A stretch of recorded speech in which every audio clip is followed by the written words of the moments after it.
আপনি যদি আপনার ফোনে এমবি কিনে তারপরে ইন্টারনেট ব্রাউজিং অথবা ভিডিও দেখে থাকেন, তাহলে আপনার তো বুঝবেন কতটুকু জ্বালা যন্ত্রণা সহ্য করতে হয়। কারণ দেখা যায় যে ইউজ করতে করতে, ইন্টারনেট ইউজ করতে করতে অথবা ইউটিউবে ভিডিও দেখতে দেখতেই এমবি কোত্থেকে শেষ হয়ে যায় সেটা বোঝাই যায় না, এবং এমবি কিনতে কিনতে পকেট পুরোই ফাঁকা হয়ে যাচ্ছে। তো আমি আপনাদেরকে 3টা সেটিংস দেখিয়ে দিব, যে 3টা সেটিংস যদি আপনি অন করেন বা অফ করেন সেই ক্ষেত্রে আপনার এমবি খুবই কম কাটবে এবং আপনি স্বল্প খরচে খুব সুন্দর করে ইউটিউব ব্রাউজিং, ইন্টারনেট ব্রাউজিং সব কিছুই করতে পারবেন। সো কীভাবে এই প্রসেসটা করবেন সেটাই চলুন দেখিয়ে দেই। সো এট ফার্স্টে আপনারা চলে যাবেন ইউটিউবে যাওয়ার পরে এখান থেকে আপনারা ইউটিউবে চলে আসবেন। আসার পরে আইকনে ট্যাপ করে এখান থেকে চলে যাবেন সেটিংসে। সিম্পল আপনারা সেটিংসে একটা ট্যাপ করে দিবেন। ট্যাপ করার পর দেখতে পাচ্ছেন এখানে প্রথমেই রয়েছে ডাটা সেভিং নামের একটা অপশন।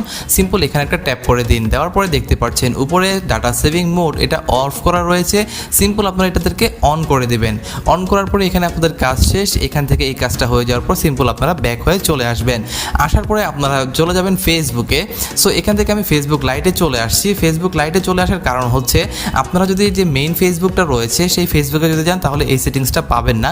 ফেসবুক লাইট ভার্সনে আসার পর আপনারা এখানে 3 ডট লাইন দেখতে পাচ্ছেন। সিম্পল এখানে একটা ট্যাপ করে দিন। ট্যাপ করার পরে একটু স্ক্রল করে নিচে চলে আসলে দেখতে পারবেন এখানে ডাটা সেভার মোড এটা অফ করা রয়েছে। সিম্পল আপনারা ট্যাপ করে এটাকে অন করে দিন। বাস এখান থেকে চলে আসুন। এখন চলে যাব আপনাদেরকে আমি দেখাবো মেইন যে সেটিংসটা রয়েছে সেই সেটিংসটার দিকে। সেই সেটিংসটার জন্য আপনারা সিম্পল চলে যাবেন আপনার ফোনে থাকা সেটিংসে। সিম্পল সেটিংসে ট্যাপ করার পরে এখানে দেখতে পাচ্ছেন সার্চ বার রয়েছে এবং এখানে বেশ কিছু অপশন আপনারা পেয়ে যাবেন। এখান থেকে আপনারা খুঁজে বের করবেন ডাটা সেভিং মোডটা, এখান থেকে খুঁজে বের করে নেবেন। সো এখান থেকে যদি খুঁজে না পান তাহলে সার্চ বারে গিয়ে সিম্পল ডাটা সেভিং মোড লিখে এখানে সার্চ করে দিলেই আপনারা এখান থেকে পেয়ে যাবেন। দেখুন আমি এখানে ডাটা লিখে সার্চ করেছি, এ করে দিয়েছি এবং দেখতে পাচ্ছেন এখানে চলে আসছে ডাটা সেভিং নামের একটা অপশন। সিম্পল এখানে একটা আপনারা ট্যাপ করে দিন। ট্যাপ করার পরে দেখতে পাবেন এখানে আপনার সিম 1 এবং সিম 2 যদি 2টা সিম লাগানো থাকে তাহলে 2টা সিম আসবে, যদি একটা লাগানো থাকে তাহলে একটাই চলে আসবে। আপনি যেই সিমে ইন্টারনেট ইউজ করছেন সেই সিমটা এখানে চলে আসবেন। আসার পরে একটু স্ক্রল করে নিচের দিকে চলে আসবেন। আসার পরে দেখতে পাচ্ছেন এখানে নিচে রয়েছে ডাটা সেভিং। সিম্পল এখানে একটা ট্যাপ করে দিবেন। ট্যাপ করার পর দেখতে পাচ্ছেন এখানে ডাটা সেভিংটা অফ করা রয়েছে। সিম্পল আপনাদেরকে এখানে ট্যাপ করে এটাকে অন করে দিতে হবে। টার্ন অনে একটা ট্যাপ করে দিন।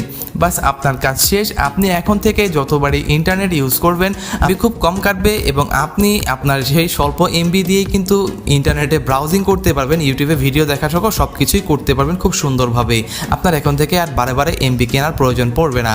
সো এই ভিডিওটা যদি আপনার একটু উপকারে লেগে থাকে তাহলে অবশ্যই শেয়ার করে দিবেন আপনার বন্ধুদের মাঝে এবং একটি লাইক করতে ভুলবেন না। দেখা হচ্ছে অন্য কোনো এক ভিডিওতে।